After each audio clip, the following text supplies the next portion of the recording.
Channel with Ashwini. So ಹೊಸ students ಯಾರು ನನ್ನ ಚಾನಲ್ನ ನೋಡ್ತಿದ್ರೆ ಸೊ ಪ್ಲೀಸ್ ಸಬ್ಸ್ಕ್ರೈಬ್ ಮಾಡಿ, ಲೈಕ್ ಮಾಡಿ, ಶೇರ್ ಮಾಡಿ, ಅದನ್ನು ಕಮೆಂಟ್ ಮಾಡಿ ಅಂತ ಹೇಳ್ತಾ ಈ ಒಂದು ಸೆಷನ್ನ ಸ್ಟಾರ್ಟ್ ಮಾಡ್ತಾ ಇದ್ದೀನಿ. ಈ ಒಂದು ಸೆಷನಲ್ಲಿ ನಾನು ಕನ್ನಡ ದ್ವಿತೀಯ PUC ಸರಣಿ ಪರೀಕ್ಷೆ 1 ಮೀನ್ಸ್ ಎಕ್ಸಾಮ್ಗಿಂತ ಮುಂಚೆ ಅಥವಾ ಪ್ರಿಪ್ರೇಟರಿ ಎಕ್ಸಾಮ್ಗಿಂತ ಮುಂಚೆ ಸೀರೀಸ್ ಎಕ್ಸಾಮ್ಸ್ ಅಂತ ಮಾಡ್ತಾರೆ. ಮೀನ್ಸ್ ಪ್ರಿಪೇರ್ ಆಗೋದಕ್ಕೆ ಓಕೆ ಎಲ್ಲ ಹೆಂಗಿರುತ್ತೆ ಅಂತಂದರೆ ಪ್ರಿಪ್ರೇಟರಿ ಆಗಿರ್ಬೋದು ಆಗೋಕ್ಕಿಂತ ಎಲ್ಲ ಮುಂಚೆ ಸೊ ಪ್ರಿಪೇರ್ ಆಗಲಿ ಮಕ್ಕಳು ಕ್ಲೀನಾಗೆ ಅಂತ ಅಂದ್ಬಿಟ್ಟು ಒಂದು ಕ್ವಶನ್ ಪೇಪರ್ನ ತೆಗಿತಾರೆ. 3 ಗಂಟೆ 15 ನಿಮಿಷ. ಇದು 80 ಮಾರ್ಕ್ಸಿಗೆ ಸೇಮ್ ನೀವು ಹೆಂಗೆ ಬೋರ್ಡ್ ಎಕ್ಸಾಮ್ ಬರೀತಿರಲ್ಲ ಸೊ ಅದೇ ಥರ ಟೈಮಿಂಗ್ಸ್ ಅದೇ ಥರ ಪ್ಯಾಟ್ರನಲ್ಲಿ ಅವರು ಕ್ವಶನ್ ಪೇಪರ್ನ ತೆಗೆದಿರ್ತಾರೆ. ಸೊ ಬಿಕಾಸ್ ಯಾಕೆ ತೆಗಿತಾರೆ ಅಂದರೆ ಪ್ರಿಪ್ರೇಟರಿ ಆಗಿರ್ಬೋದು ಬೋರ್ಡ್ ಎಕ್ಸಾಮ್ ಆಗಿರ್ಬೋದು ಸೊ ಅವ್ರಿಗೆ ಬರೀಲಿ ಕ್ಲೀನಾಗೆ. ಸೊ ಒಂದು ಕ್ವಶನ್ ಪೇಪರ್ ಹಿಂಗಿರುತ್ತೆ ಅನ್ನೋದು ಬರಲಿ ಮತ್ತು ಈ ಥರ ಕ್ವಶನ್ಸು ಇಂಪಾರ್ಟೆನ್ಸ್ ಅಂತ ಬರಲಿ ಅಂತ ಅಂದ್ಬಿಟ್ಟು ಸೊ ಈ ಒಂದು ಕ್ವಶನ್ ಪೇಪರ್ನ ಪ್ರಿಪೇರ್ ಮಾಡ್ತಾರೆ. ಸೊ ಈ ಒಂದು ಕ್ವಶನ್ ಪೇಪರ್ ನನಗೆ ಸಿಕ್ಕಿದೆ 2023 ಇದು ಕ್ವಶನ್ ಪೇಪರ್ ಹಳೇದಾಗಿರ್ಬೋದು ಬಟ್ ಇರುವಂಥ ಈ ಒಳಗಡೆ ಕ್ವಶನ್ಸು ಎಲ್ಲ ಸತಿಯೂ ರಿಪೀಟ್ ಆಗುತ್ತೆ. ಸೊ ಒಂದು ಸತಿ ಈ ಕ್ವಶನ್ ಪೇಪರ್ನ ನೋಡಿ ಓಕೆನಾ, ಇದು ನಿಮಗೆ ಇಂಪಾರ್ಟೆನ್ಸು ಅನಿಸುತ್ತೆ. ಯಾಕಂದರೆ ಎಲ್ಲ ಕ್ವಶನ್ ಪೇಪರಲ್ಲೂ ಇವೇ ಕ್ವಶನ್ಸ್ ಏನಾಗ್ತಿರ್ತವೆ ರಿಪೀಟ್ ಆಗ್ತಾನೇ ಇರ್ತವೆ. ಒಂದು ಸತಿ ಓದೋಕ್ಕಿಂತ ಮುಂಚೆ ಕೂತ್ಕೊಂಡು ಒಂದು ಸತಿ ಓಲ್ಡ್ ಕ್ವಶನ್ ಪೇಪರ್ನ ರೆಫರ್ ಮಾಡಾದ್ಮೇಲೆ ಓದೋಕೆ ಕೂತ್ಕೊಳ್ಳಿ, ನಿಮಗೆ ಕನ್ಫ್ಯೂಷನ್ ಆಗೋದಿಲ್ಲ.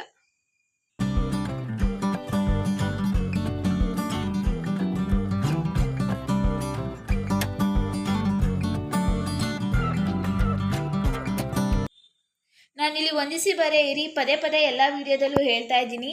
ಆ್ಯಕ್ಚುಲಿ ವಂದಿಸಿ ಬರೆಯಿರಿ ಕೊಡೋದೇ ಹೆಂಗೆ ಅಂತ ಅಂದರೆ ಕವಿ ಪರಿಚಯ ನೀವು ಏನು ಓದ್ತಿರೋ ಬಿಡ್ತಿರೋ ಅದು ಗೊತ್ತಿಲ್ಲ, ಬಟ್ ಆದರೆ ಕವಿ ಯಾರು ಮತ್ತು ಪಾಠ ಯಾರು ಬರೆದಿದ್ದು ಲೆಸನ್ನ ಯಾವ ಪಾಠದಿಂದ. ಸೊ ಇದು ಎರಡು ನಿಮಗೆ ಕರೆಕ್ಟಾಗಿ ಗೊತ್ತಿತ್ತು ಅಂತಂದರೆ ಮ್ಯಾಥ್ಸ್ ದ ಫಾಲೋಯಿಂಗ್ 5 ತೊಗೋಬೋದು. ಸೊ ಇದು ನೀವು ಕವಿ ಯಾರು ಯಾವ ಪಾಠದಿಂದ ಆರಿಸಿಕೊಳ್ಳಲಾಗಿದೆ ಅಂತ ನೀವು ಇಷ್ಟು ಓದ್ಕೊಂಡ್ರಿ ಅಂದರೆ ಮ್ಯಾಥ್ಸ್ ದ ಫಾಲೋಯಿಂಗಲ್ಲಿ ಯೂಸ್ ಆಗುತ್ತೆ, ಸಂದರ್ಭ ಕೊಟ್ಟಾಗ ಸಂದರ್ಭದಲ್ಲೂ ಯೂಸ್ ಆಗುತ್ತೆ. ಸೊ ಮಿನಿಮಮ್ ನಿಮಗೆ ಆಲ್ರೆಡಿ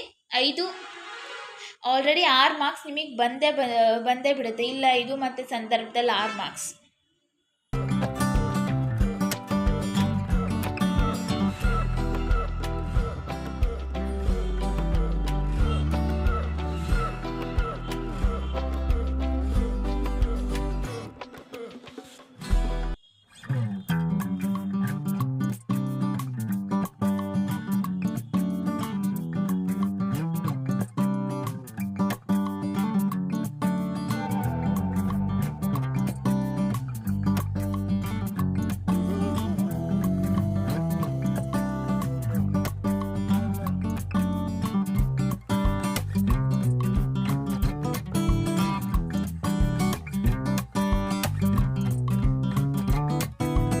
ಈ ವಿಡಿಯೋ ನಿಮಗೆ ಇಷ್ಟ ಆಗಿತ್ತು ಅಂತ ಅಂದರೆ ಲೈಕ್ ಮಾಡಿ, ಶೇರ್ ಮಾಡಿ, ಇದನ್ನು ಕಮೆಂಟ್ ಮಾಡಿ ಅಂತ ಹೇಳ್ತಾ ನೆಕ್ಸ್ಟ್ ಸೆಷನಲ್ಲಿ ಇನ್ನೂ ಅಷ್ಟು ಇಂಟ್ರೆಸ್ಟಿಂಗ್ ಕ್ವಶನ್ ಪೇಪರ್ ಜೊತೆ ಬರ್ತಾನೆ. ಅಲ್ಲಿವರೆಗೂ ನನ್ನ ಚಾನಲ್ನ ನೋಡ್ತಾ ಇರಿ.